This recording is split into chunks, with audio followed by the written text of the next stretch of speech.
Echoes of the Past. Part 1. The Return.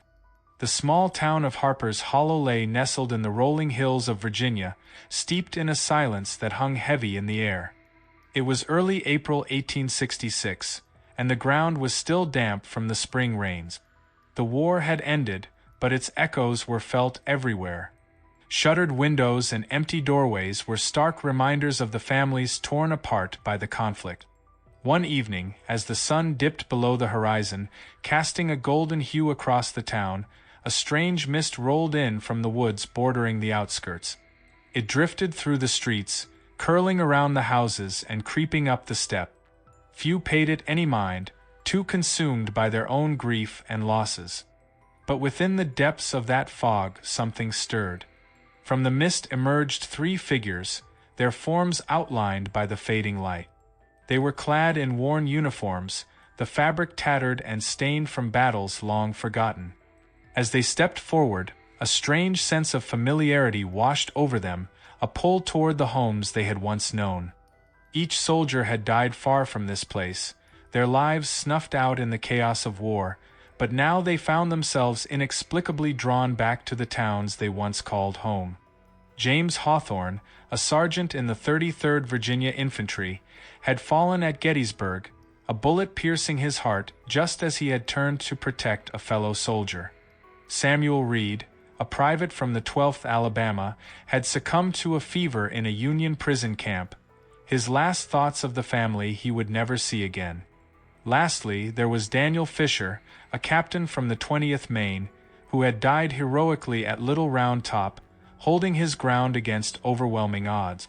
As they wandered the streets, memories flooded their minds, each step triggering visions of laughter, warmth, and the innocent joys of youth. But it was also laced with the pain of lost time, moments they would never reclaim. Their homes stood before them, seemingly unchanged yet steeped in an eerie stillness. James paused in front of a white-clapboard house, its porch creaking under the weight of time. "This was my home," he murmured, his heart clenching at the sight of the faded yellow curtains fluttering in the breeze. "Mine is just down the road," Samuel replied, his voice barely above a whisper. "I can feel my mother inside, waiting for me." Daniel glanced at his companions, a sense of urgency building within him. "We should go to them. They must know we've returned." Part 2. The Unveiling. The three soldiers stepped onto the porch of James's home, the wood warm under their feet. He hesitated before raising a hand to knock, fear gnawing at him. What would they say? Would they even recognize him? Just as his fist met the door, it swung open, revealing a woman with streaked gray hair and sunken eyes. Martha Hawthorne stood in the doorway, clutching a faded shawl around her shoulders. The years had etched deep lines into her face, the weight of sorrow evident in her weary gaze. "James?" she whispered, disbelief etched across her features. "Mother," he choked, taking a step forward, but as he did, her eyes widened in shock. She looked through him, unable to see the spirit of her son standing before her. "Mother, it's me," he implored, desperation rising in his voice. "I've come home." Martha shook her head, tears spilling down her cheeks. "No, you're gone. I felt you slip away. I mourned you every day." Samuel moved closer, drawn by the pain radiating from his friend. "Let her see us, James," he said softly. "She needs to know we're here." "James," Martha spoke again, her voice trembling. "You can't be here." At that moment, the sun dipped below the horizon, casting a long shadow over the porch. A warmth enveloped them, as if the air itself was charged with energy. Martha's gaze began to shift, focusing not on the empty air, but on the men standing before her. Suddenly, a glimmer of recognition sparked in her eyes. "James," she breathed, her voice barely audible. "Mother, it's me. I'm home," he whispered, and with that, she collapsed into his arms, the weight of years and heartache lifting for a moment as he embraced her. Part 3. The Reunion. Meanwhile, Samuel and Daniel stood off to the side, their own emotions surfacing. Samuel's heart ached as he thought of his mother, who had taken ill after hearing of his capture. He turned to Daniel, who seemed deep in thought. "Do you think they will all see us?" Samuel asked, a flicker of hope igniting within him. Daniel nodded, his expression serious. "They must. They deserve to know. We owe them this." With a renewed sense of purpose, Samuel stepped away, drawn toward his own childhood home. The Reed family home was just a short distance away, its familiar outline rising against the twilight sky. As he approached the door, he could hear the soft hum of his mother's voice, the sound of her singing a lullaby he hadn't heard in years. He knocked softly, and the door creaked open. There stood Eliza Reed, her hair silvered and her hands shaking as she clutched a worn shawl. She had aged greatly, her eyes clouded with grief and longing. "Samuel?" she whispered, the word barely escaping her lips. "Yes, Mother.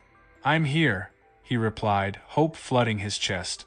"Samuel!" she cried, falling to her knees as the realization struck her. The years of heartache and loss crumbled away as she felt the warmth of her son's presence. "Samuel!" she murmured again, and he knelt beside her, enveloping her in a gentle embrace. Tears streamed down her cheeks as she pressed her face against his chest, finally able to feel the warmth of her son again. Part 4. The Choices We Make. Meanwhile, Daniel stood back, watching his comrades reunite with their families.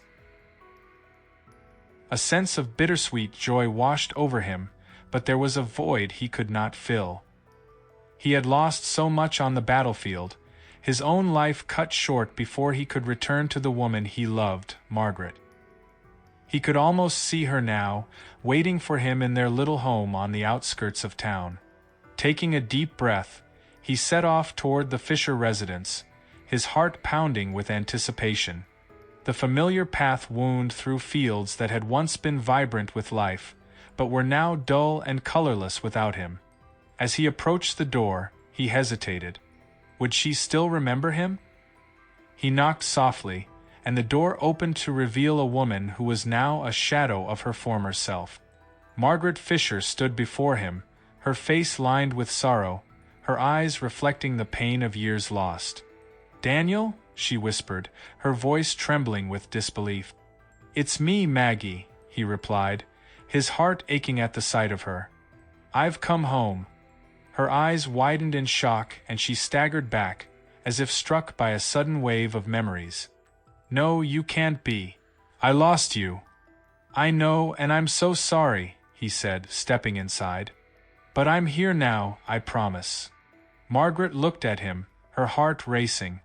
"Is this real?" she asked, reaching out to touch his arm. Her fingers brushed against him, and he felt a jolt of warmth spread through him. "It is real, Maggie. I'm back," he reassured her, his voice thick with emotion.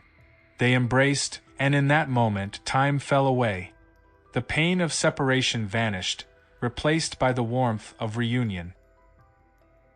Part 5. The Weight of the Past. As night fell over Harper's Hollow, the soldiers found themselves back together, gathering under the stars.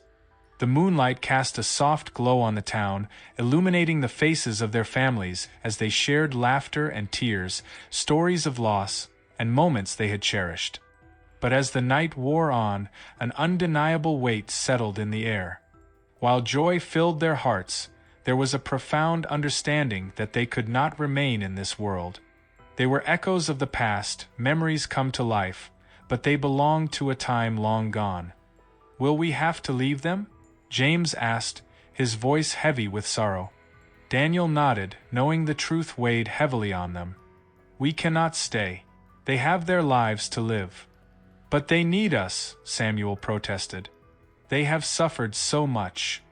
"Yes, but we cannot change the past," Daniel replied gently. "All we can do is give them this moment." Their families had begun to gather around the small fire they had built, the warmth of their laughter rising into the cool night air. James watched as his mother, cradled in the arms of a neighbor, found solace in the love that still surrounded her.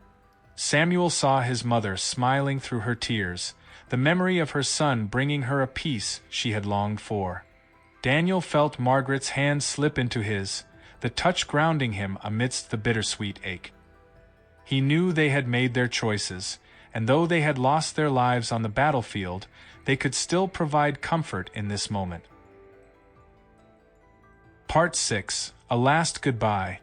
As the first light of dawn began to break, painting the sky in hues of pink and gold, the soldiers gathered once more, their hearts heavy yet filled with purpose. "Let's say our goodbyes," James suggested, his voice steady. "They deserve that much." One by one, they stepped forward, each taking a moment to express their love, gratitude, and farewell. James knelt before his mother, taking her hands in his. "I love you, Mother. Always remember that."